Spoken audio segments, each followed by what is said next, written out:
Привет, друзья! Заказал на обзор портативный воздушный компрессор, как заявляет продавец, но проще, скажем так, автомобильный компрессор или велонасос на аккумуляторной батарее. Также у продавца по ссылочке можете перейти посмотреть, есть данный компрессор с питанием от бортовой системы автомобиля. Ну, как всегда, распаковка, поехали!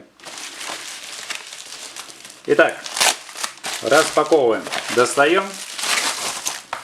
Ну, как обычно, упаковка бывает приходит мятая. Сейчас посмотрим, насколько товар данный пришел целый. Хватит любоваться упаковкой, достаем наш компрессор. Итак, комплект поставки. Сам компрессор, как видим, не поврежденный. Сейчас поднесу поближе, покажу. Дальше что у нас идет? Дальше у нас идет зарядная. Идет переходники и сам шланг. Ну и инструкция, как всегда, на китайском языке. Если понимаете, можете перевести. Даже есть английский. Написано мануал. Но это лишнее. Ну и давайте разбираться, что мне пришло. В комплекте идет, как видите, шланг для подкачки автомобильных шин. Данный шланг, длина идет 15 сантиметров. Защелка пластиковая. Корпус сам получается металлический. Здесь идет опрессовка. Затянута, как видим, термоусадочкой. С этой стороны у нас идет штуцер для вкручивания в насос. И с такой резиновой накладкой. В комплекте также поставляется кабель для зарядки данного компрессора. Как видите, разъем Type-C. Заряжается от вашего зарядного устройства, которое идет к мобильному телефону. Идет комплект насадок. Данные насадки можно использовать для накачивания мечей. Как я понимаю, скорее всего, для купания получается воздушные эти круги, как их называют. Из головы вылетело. Ладно, вы поняли. 3 насадки. Ну и переходим к самому насосу. Снимаем защитную пленочку.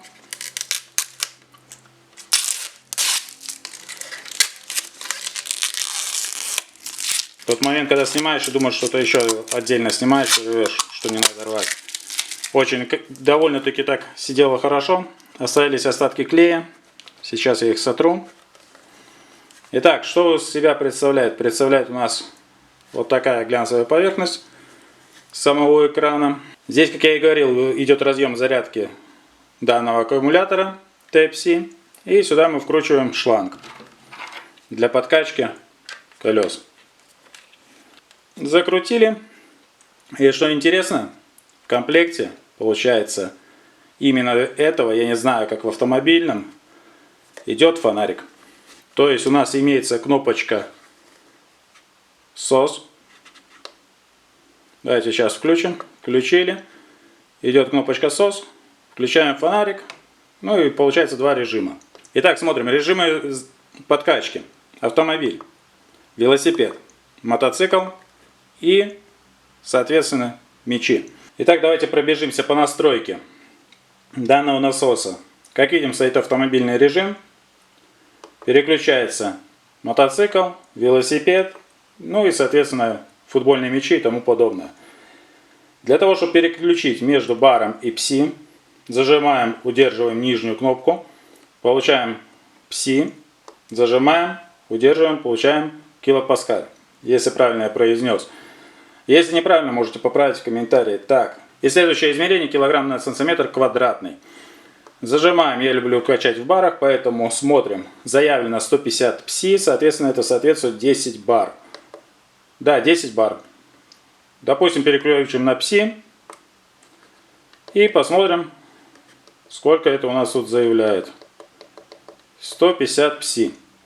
Соответственно, как я понимаю, скорее всего, все остальные деления тоже самое будет соответствовать. Когда будете качать мячи и детские матрасы надувные для купания, смотрите, не поставьте на 10 бар. Почему я говорю, чтобы вы смотрели давление допустимое для каждого изделия? Потому что данный насос качает автоматически до определенного давления. Это я вам покажу. Посмотрим, как оно выключается. Ну и дальше переходим к настройкам. Что еще тут можно показать? Допустим, ставим автомобиль.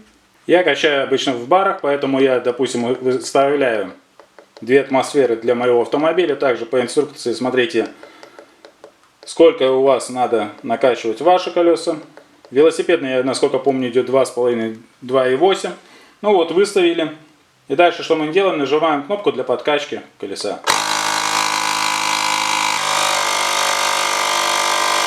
Как видите, создает давление. Я закрываю плотнее. Давайте попробую перекрыть. Выдерживали пальцем 2 бара. Как видите, выдержал. Все накачалось и выключилось автоматически. Но еще перейду к колесам. Вот такой насос. Единственное, что я не сказал, его на вес полкилограмма.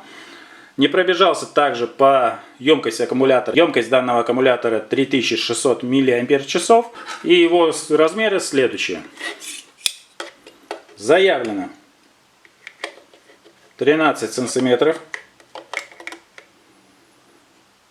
Показывает, конечно, 12,6. Ну ладно. Полсантиметра у нас, грубо говоря, 4 миллиметра у нас отняли. Заявлено также 9,5, но почему-то показывает 8,5. Как я понимаю, скорее всего, это будет для автомобиля именно от бортовой системы с кабелем подкачки. И получается толщина его на 6 сантиметров. Ну, скорее всего, здесь будет 5,5. Да, 5,5. Поэтому размеры уже не соответствуют. Аккумулятор, честно, разбирать не буду. Мне не интересно, соответствует, не соответствует, но можно будет проверить, когда буду заряжать его при полной разрядке. Покажет все, сколько он потребляет, идет действительно емкость аккумулятора. Ну все, переходим к подкачке колес. Ну и сам процесс зарядки происходит следующим образом. Подключаем наш кабель Type-C к данному устройству и видим, пошла зарядка. Ну представь такую ситуацию, ехал ты по парку, красивое такое место, согласись, да, покататься есть где. Пробиваешь, допустим, колесо. Или просто спустила по какой-то причине. Да даже если пробил, заклеил, качать ручным насосом. Прекрасно знаешь, как это качается. Включаешь, выбираешь режим накачки. Выбрал велосипед, допустим, там мячик, шина. Ну, в зависимости от того, что ты будешь накачивать. Выставил, сколько надо накачать. Выставил 2,5 бара. И просто следующие действия. Откручиваешь колпачок, одеваешь насос. И нажимаешь кнопку «Качать».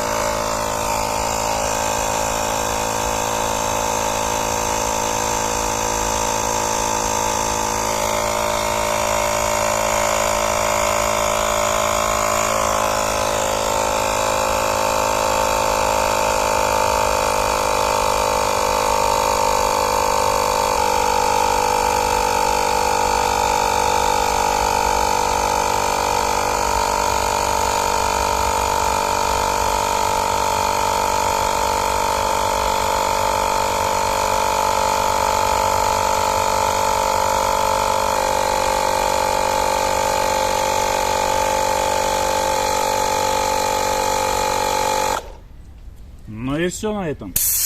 Снял, закрутил колпачок, ну и поехал дальше. Ну что, в принципе, 1,5 минуты вашего времени вы накачали колесо и поехали дальше. Рекомендую данный насос к покупке, занимает место в вашем рюкзаке очень немного. И можно сделать крепление на велосипед, соответственно, возить его на велосипеде. Ну все, я поехал кататься дальше. Ссылку вы можете найти внизу в описании. Спасибо за просмотр, до встречи в новых видео. Пока-пока.